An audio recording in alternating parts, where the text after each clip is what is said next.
Learners, welcome to English ground. ये हमारी voice की सीरीज का पार्ट 2 है, जिसमें हम देखने वाले हैं कि इंटरोगेटिव सेंटेंसेस को एक्टिव से पैसिव वॉइस में कैसे चेंज किया जाता है।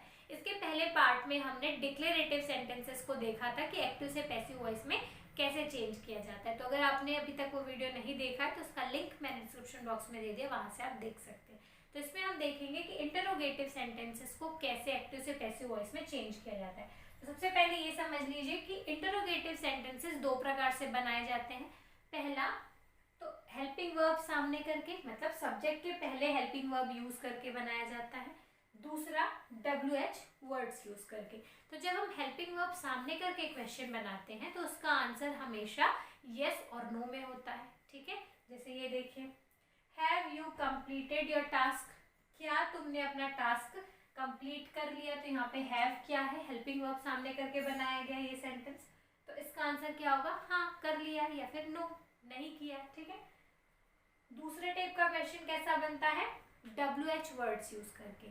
WH वर्ड्स क्या होते हैं, जैसे वाई, W और H से मिलकर बने होते हैं ना क्वेश्चन पूछने के लिए, जिनको क्वेश्चन वर्ड्स भी या इंट्रोगेटिव वर्ड्स भी कहते हैं। Why, where, when, which, what, how, who, whom, इस तरह से और भी होंगे एक आध।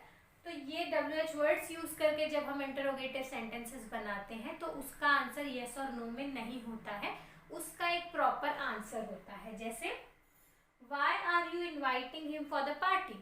तुम उसे पार्टी के लिए क्यों इनवाइट कर रहे हो। तो इसका प्रॉपर आंसर दोगे, क्यों, रीजन बताओगे। ठीक है, तो देखिए, जब हम इंटरोगेटिव सेंटेंसेस को एक्टिव से पैसिव वॉइस में चेंज करते हैं तो कुछ भी नहीं करना है, जैसे आप डिक्लेरेटिव सेंटेंसेस में चेंज करते थे, सेम टू सेम वही स्ट्रक्चर है। ये देखिए, सब्जेक्ट है, वर्ब है और ऑब्जेक्ट है। यही चीज पहले भी थी डिक्लेरेटिव सेंटेंसेस में। जब उसको हम पैसिव में चेंज करते हैं तो आप क्या कर रहे थे, सबसे पहले ऑब्जेक्ट लिखते थे सब्जेक्ट की जगह पे, फिर हेल्पिंग वर्ब लिखते थे। डिक्लेरेटिव में हमेशा क्या होता है, हेल्पिंग वर्ब सब्जेक्ट के बाद होता है, लेकिन चूंकि ये इंटरोगेटिव सेंटेंस है इसलिए हेल्पिंग वर्ब कहाँ होगा, सब्जेक्ट के पहले होगा। मतलब ये कि जैसा प्रश्न पूछा गया है हेल्पिंग वर्ब शुरू में है, तो वैसे ही पैसिव वॉइस में भी हेल्पिंग वर्ब अपनी जगह पे रहेगा, उसको कहीं नहीं लेके जाना है। बस हमको बचे हुए सेंटेंसेस को जैसे पहले चेंज कर रहे थे डिक्लेरेटिव में वैसे ही कर देना है। यहाँ पे रहेगा ऑब्जेक्ट, हेल्पिंग वर्ब आ गया पहले, वर्ब का थर्ड फॉर्म बाय और सब्जेक्ट। देखिए एग्जाम्पल से ज्यादा अच्छे से समझ में आएगा। Have you completed your task, तो हैव जो है अपनी जगह पे रहेगा। अब आपको ये भी याद होगा कि हैव के साथ हम क्या यूज कर रहे थे, बीन यूज कर रहे थे, तो यहाँ पे हमको यूज करना है बीन। ठीक है, अब दूसरी चीज आपको ये भी याद रखना है कि हैव का हैज भी हो सकता है। कैसे, वो डिपेंड करता है कि जो सब्जेक्ट, जो ऑब्जेक्ट हम सामने ला रहे हैं वो सिंगुलर है या प्लूरल है। ठीक है, अगर सिंगुलर है तो हैज यूज करेंगे, प्लूरल है तो हैव यूज करेंगे। वही केस इज एम आर के साथ भी होगा। अगर यहाँ पे इज लगा हुआ है तो जरूरी नहीं कि जब हम उसको पैसिव में चेंज करें तब भी वो इज ही हो। वो डिपेंड करता है कि अगर कोई सामने जो ऑब्जेक्ट लाया जा रहा है वो प्लूरल है तो उसका आर भी हो जाएगा, या फिर आई सामने आ रहा है तो उसका एम हो जाएगा। तो ये चीज आपको बहुत अच्छे से ध्यान रखना है कि जब आप हेल्पिंग वर्ब यहाँ पे चेंज कर रहे हैं तो देख लेंगे कि जो ऑब्जेक्ट सामने आ रहा है वो क्या है, सिंगुलर है या प्लूरल, उसके हिसाब से ही आपको ये करना है। तो बहुत ध्यान देने वाली चीज़ है, माइनर चीज़ें आपको ध्यान देनी होती, तब ये बहुत इजी है वॉइस। ठीक है, तो अब देखिए हमको यहाँ पे हेल्पिंग वर्ब लगाना है। तो ये देख लीजिए पहले कि जो ऑब्जेक्ट आप सामने ला रहे हो वो सिंगुलर है या प्लूरल। योर टास्क, टास्क क्या है, सिंगुलर है, तो यहाँ पे हैव का क्या हो जाएगा, हैज हो जाएगा। सॉरी, शुरू में लगाना है हमको। ठीक है, हैज योर टास्क। अब बीन ऐड करना है। अच्छा, तो बीन यहाँ पे क्यों नहीं ऐड हुआ, has been your task completed, ऐसा क्यों नहीं हुआ। तो ये चीज हमेशा याद रखना, जब दो हेल्पिंग वर्ब साथ में हो, जैसे हैज भी है और उसके साथ बीन भी है और हम इंटरोगेटिव सेंटेंस बना रहे हैं, तो सब्जेक्ट हमेशा दोनों के बीच में होगा। ठीक है, सब्जेक्ट दोनों के बीच में होगा। तो ये हो गया सब्जेक्ट, हैज योर टास्क हो गया has your task been completed, verb का थर्ड फॉर्म आ जाएगा, ऑलरेडी थर्ड फॉर्म है completed. Have your task been completed by you, ठीक है। बाय यू चाहे तो हम हटा भी सकते हैं क्योंकि डायरेक्ट बात करो, और लगा भी है तो कोई दिक्कत नहीं है। Has your task been completed by you, क्या तुम्हारे द्वारा तुम्हारा टास्क कंप्लीट कर लिया गया है, ठीक है, ये हो गया। नेक्स्ट देखिए, are you inviting him for the party.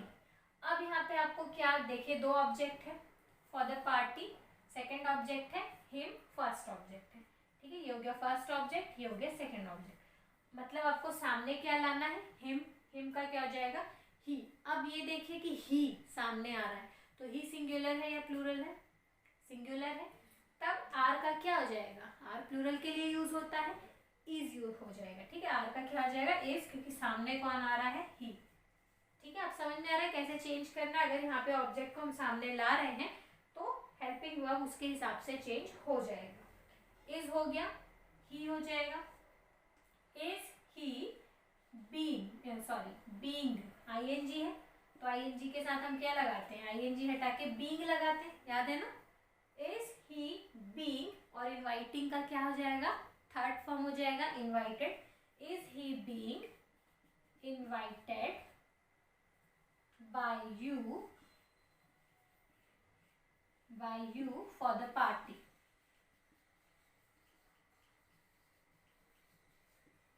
ठीक है। Is he being invited by you for the party?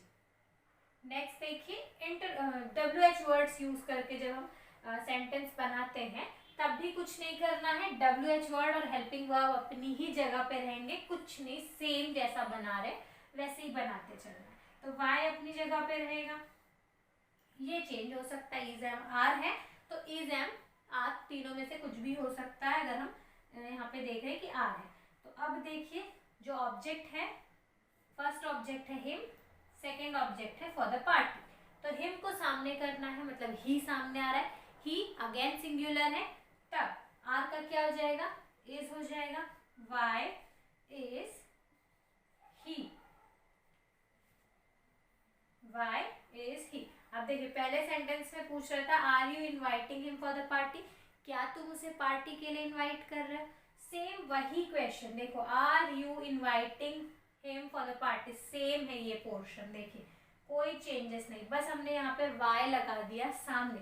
तो जैसे ही हमने वाई लगाया, क्वेश्चन का मतलब क्या हो गया कि तुम उसे पार्टी में क्यों इनवाइट कर रहे हो, why are you inviting him for the party, तुम उसे पार्टी के लिए क्यों इनवाइट कर रहे हो। तो वाई अपनी जगह पे, वाई इज ही, फिर से सेम रहेगा, ये देखिए सेम हो जाएगा, बस हमने यहाँ पे सामने वाई लगा दिया, बाकी सेम रहेगा, why is he being invited by you for the party, same रहने वाला है, ठीक है।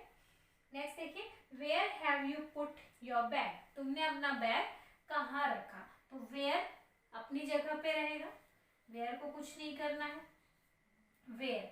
अब यहाँ पे हैव रहेगा या हैज, वो किस पे डिपेंड करेगा, ऑब्जेक्ट पे, तो योर बैग ऑब्जेक्ट है, सामने आ गया, उसके पहले हेल्पिंग वर्ब लगा देते हैं, योर बैग सिंगुलर है तो हैव का क्या हो जाएगा, has, where has your bag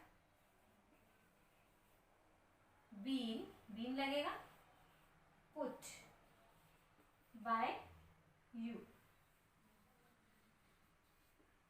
where has your bag been put by you, तुम्हारे द्वारा तुम्हारा बैग कहाँ रखा गया, और चाहे तो हम तुम्हारे द्वारा को हटा भी सकते हैं, where has your bag been put, ठीक है। तो ये है कुछ सेंटेंसेस। चलिए कुछ और सेंटेंसेस हम देख लेते हैं। अच्छा हाँ, एक चीज और, जब ये why, where, when, which, what, how, इनके लिए, इनसे जब क्वेश्चन पूछे जाते हैं तो सेम यही स्ट्रक्चर फॉलो होना है, ठीक है। यहाँ पे कुछ भी हो सकता है, वाई, वेयर, व्हाट, हाउ, विच, कुछ भी हो सकता है, लेकिन जब हम इनसे क्वेश्चन पूछते हैं हु और हुम से, तब स्ट्रक्चर कुछ अलग होता है, ठीक है। तो चलिए पहले समझ लेते हैं कि जब हु और हुम से क्वेश्चन पूछा जाता है तब हम सेंटेंसेस को कैसे चेंज करते हैं, ये वाला स्ट्रक्चर फॉलो नहीं होगा। तो चलिए देखते हैं कैसे चेंज करना है। तो देखिए जब इंटरोगेटिव सेंटेंसेस हु और whom से बनाए जाते हैं तब उन्हें कैसे चेंज करना है। तो जब क्वेश्चन हु से पूछा जाए, ठीक है, हु से, हु, तब हम पैसिव वॉइस में क्या कर देते हैं, हु की जगह पे बाय हुम लिखते हैं। हु को रिप्लेस करके क्या लिखते हैं, बाय हुम, मतलब किसके द्वारा। बाय, यहाँ पे पूछ रहा है कौन, जैसे यहाँ पे क्वेश्चन क्या है, who wrote the Ramayana, Ramayana किसने लिखी है, ठीक है। बाय हुम का क्या हो जाएगा, किसके द्वारा, रामायण किसके द्वारा लिखी गई। तो सेम स्ट्रक्चर है, बाय हुम है, बाकी जैसे पुराना वाला स्ट्रक्चर है वही है, हेल्पिंग वर्ब है, ऑब्जेक्ट है, और चूंकि बाय हट चुका है और वर्ब का थर्ड फॉर्म है, तो क्या हो जाएगा, बाय हुम। हु की जगह पे हमने क्या लिख दिया, बाय हुम, किसके द्वारा।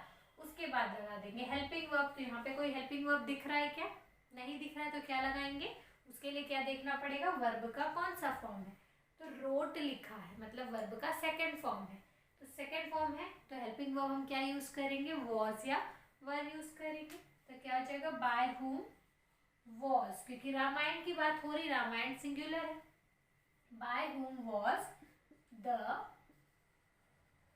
रामायण, रोट का क्या हो जाएगा, थर्ड फॉर्म रिटन, ठीक है।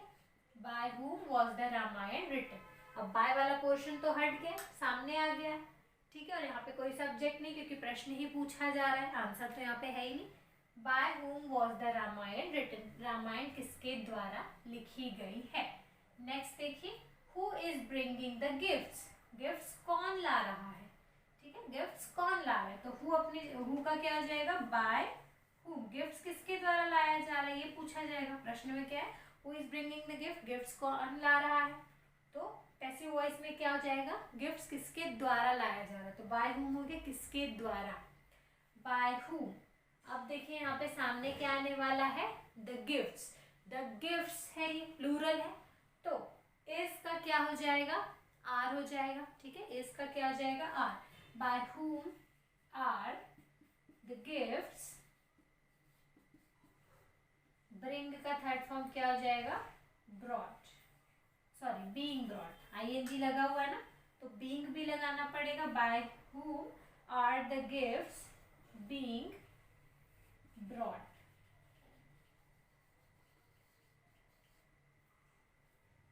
ठीक है, by whom are the gifts being brought. यहाँ पे भी देखिए बीइंग कहाँ पे लिखेंगे, ऑब्जेक्ट, ये दोनों के बीच में, ये आर है और ये बीइंग है, दोनों के बीच में हम ऑब्जेक्ट यूज करेंगे, क्योंकि इंटरोगेटिव सेंटेंस में ऐसा ही करना होता है। हम ऑब्जेक्ट कहाँ यूज करते हैं, दोनों हेल्पिंग वर्ब के बीच में। By whom are the gifts being brought, अच्छे से समझ लीजिए एकदम। फिर देखिए जब क्वेश्चन हुम से पूछा जाए, ठीक है, हुम से पूछा जाए, तब हुम को हु से रिप्लेस कर देते हैं। अगर क्वेश्चन में पूछा जा रहा है हुम, किसे, हुम मीन्स क्या होता है, किसे, जैसे ये प्रश्न है ना, हुम हैव यू इनवाइट, तुमने किसे इनवाइट किया है। तो यहाँ पे जब हम पैसिव वॉइस में बनाएंगे तो क्या हो जाएगा, हुम हैव यू इनवाइट, तुमने किसे इनवाइट किया, तो तुम्हारे द्वारा कौन इनवाइट हुआ है। अब प्रश्न क्या पूछा जाएगा, कौन इनवाइट हुआ, तुम्हारे द्वारा कौन इनवाइट किया गया है। तब क्या हो जाएगा, हुम का बस हमको क्या कर देना है, हु कर देना है, बाकी वही पुराना वाला स्ट्रक्चर फॉलो होगा, और बाय वाला पोर्शन तो रहेगा ही इसमें। यहाँ पे हमने बाय वाले पोर्शन को सामने कर दिया था, यहाँ पर तो बाय वाला रहेगा ही। तो हुम का हो जाएगा हु, फिर हेल्पिंग वर्ब हो जाएगा, तो हैव का क्या होगा, हु सिंगुलर है, हु हमेशा हु को क्या माना जाता है, सिंगुलर माना जाता है, क्योंकि यहाँ पे अननोन पर्सन है और अननोन पर्सन को हम सिंगुलर लेते हैं। तो हु का क्या, हु के साथ हम हेल्पिंग वर्ब क्या यूज करेंगे, हैज। हु हैज, और फिर क्या लगा देना है, बीन।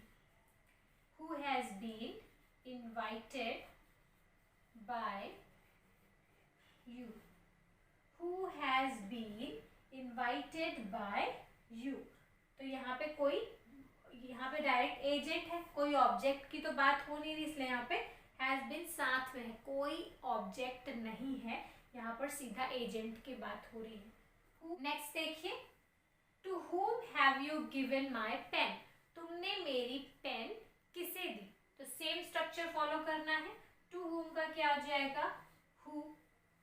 who के बाद हमको क्या लगाना है, हेल्पिंग वर्ब लगाना है, तो हैव का हैज हो जाएगा क्योंकि who सिंगुलर है.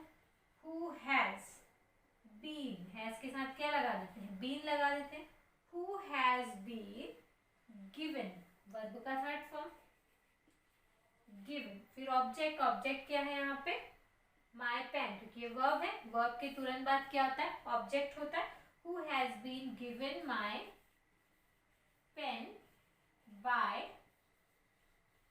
you. फिर ये by और एजेंट, ठीक है. Who has been given my pen by you. ठीक है, कौन तुम्हारे द्वारा मेरी पेन को दिया गया, मतलब इस तरह से हिंदी में हम ऐसा नहीं बोलते पर इंग्लिश में ऐसा बोला जाता है. Who has been given my pen by you. इसका भी वही मतलब है कि मेरी पेन तुम्हारे द्वारा किससे दी गई है. ठीक है, तो ये देखा हमने कि जब हम who या whom यूज करके इंट्रोगेटिव सेंटेंस बनाते हैं तो who का हो जाता है whom और whom का हो जाता है who. ठीक है, और स्ट्रक्चर ये है, जब whom को हम who में चेंज करते हैं तब पहले वाला ही स्ट्रक्चर होता है, ये देखिए जिसे पहले बना रहे थे. और जब हम who को whom में चेंज करते हैं तब क्या करते हैं, by whom लिखते हैं, मतलब by जो है वो पहले ही लिख दिया जाता है किसके द्वारा. तो आई होप आपको इंटरोगेटिव सेंटेंसेस को एक्टिव से पैसिव वॉइस में कैसे चेंज करना है ये बहुत अच्छे से समझ में आ गया होगा. फिर भी अगर कोई डाउट है तो आप कमेंट सेक्शन में लिख सकते हैं. तो चलिए कुछ क्वेश्चंस मैं आपको दे देती हूँ जिन्हें आप सॉल्व करके कमेंट सेक्शन में लिखेंगे. तो ये रहे questions. Why are you plucking the flowers? तुम फूलों को क्यों तोड़ रहे हो. Where have they taken him? वे उसे कहाँ लेकर गए हैं. When will he post the letter? वह कब लेटर पोस्ट करेगा. How has he made the building? उसने बिल्डिंग कैसे बनाई है. Who is writing the letter? पत्र कौन लिख रहा है. Who was driving the car? Car कौन चला रहा था.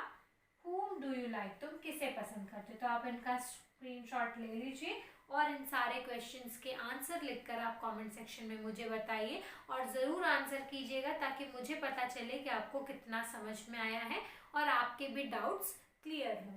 तो आई होप आपको इंटरोगेटिव सेंटेंस को कैसे एक्टिव से पैसिव वॉइस में चेंज करना है बहुत ही अच्छे से समझ में आ गया होगा. तो नेक्स्ट वीडियो में हम देखेंगे कि इम्परेटिव सेंटेंसेस को कैसे एक्टिव से पैसिव वॉइस में चेंज करते हैं. तो आज के लिए बस इतना ही. मिलते हैं नेक्स्ट वीडियो में. Till then keep learning, keep practising and keep smiling. Good bye.